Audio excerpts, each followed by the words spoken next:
دی وخت کې د شمشاد تلویزیون په شیشه منې د لر او بر پښتانه وروڼه دا خوندور ماښامې ګوري چې ډېر زیات خوند به ترې نه اخلي دغه رنګ چې کوم راغلي میلمانه دي دیو به هم ډېر زیات خوند اخلي د دې خپرونې نه. ملګرو پروګرام مخ په وړاندې بوځو. د پروګرام په دې برخه کې نزار بھائی زه یو داسې هستي راغواړم چې ما سره لفظونه نشته د دې هستي دپاره چې زه یې ادا کړم. کتونکو او راغلو میلمنو ډیزرټ بریز ټوریزم د چا نه هم پناه نه دی. تاسو یې همیشه ګورئ نزار بھائی او په هر ځای کې د هر پښتون سره که په لر کې دی که په بر کې دی اوږه په اوږه ولاړ دی.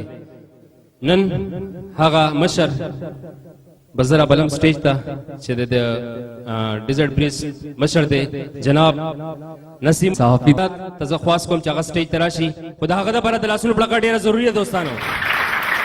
ډېر په عزت ډېر په احترام د چا مرسته د چا تعاون د چا ډاډګیرنه چې موږ سره قدم په قدم لاس په لاس موږ سره ملګرتیا کړې ده. موږ چې دا خپلې خپرونې در تاسو در رسو په دې کې د داسې نرانو پښتنو ډېر لوی لاس دی. دا موږ د ځان دپاره او د خپلې ادارې لپاره د اف ټي وي پروډکشن دپاره ډېره د فخر او د ویاړ خبره ګڼو چې موږ سره زموږ په دې قافله کې داسې نران پښتانه یو ځای دي. د زړه د کومې د زړه د تله حاجي نسیم صحافي ته زه هرکلی ویم یو څو خوندورې او ښایسته خبرې به زموږ کتونکو ته لیدونکو ته او راغلو میلمنو ته وایي. بسم الله الرحمن الرحیم.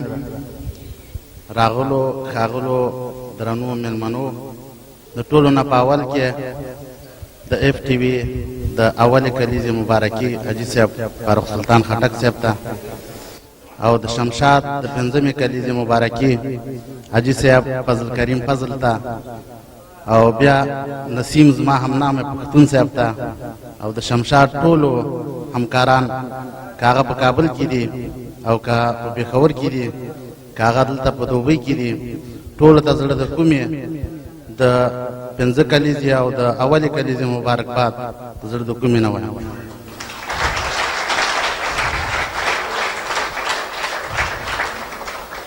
ګرانو درنو میلمنو زه د اف ټي وي د کارمندانو ذکر نشم کولی چې هغوی څونه په دې د شمشاد د تلویزیون پرمختګ کې دوی څونه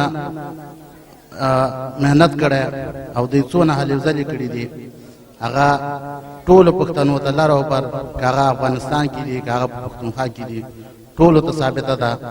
الحمدلله نن شمشاد تلویزیون په ټوله دنیا کې د ده ځای نه د اروپا پورې د اسیا د افریقا د ډېرو ملکونو که پښتانه زموږ په هر ځای کې دي هغې ډېره ښه په اسانه او ډېر په روښانه سره د شمشاد د تلویزیون په شیشه باندې د افغانستان او د پښتونخوا د ټولو د پښتنو اواز د ټولو د پښتنو کلچر په هر وخت او په هره دقیقه کتی شي. زه د شمشاد د تلویزیون د مشر نه او د اف ټي وي د حاجي صاحب د فاروق سلطان صاحب نه چې دا د پښتنو خادمان دي دوی نه ټولو نه ډېره مننه او ټولو راغلو میلمنو نه هم ډېره مننه چې موږ سره شرکت کوي. ډېره مننه.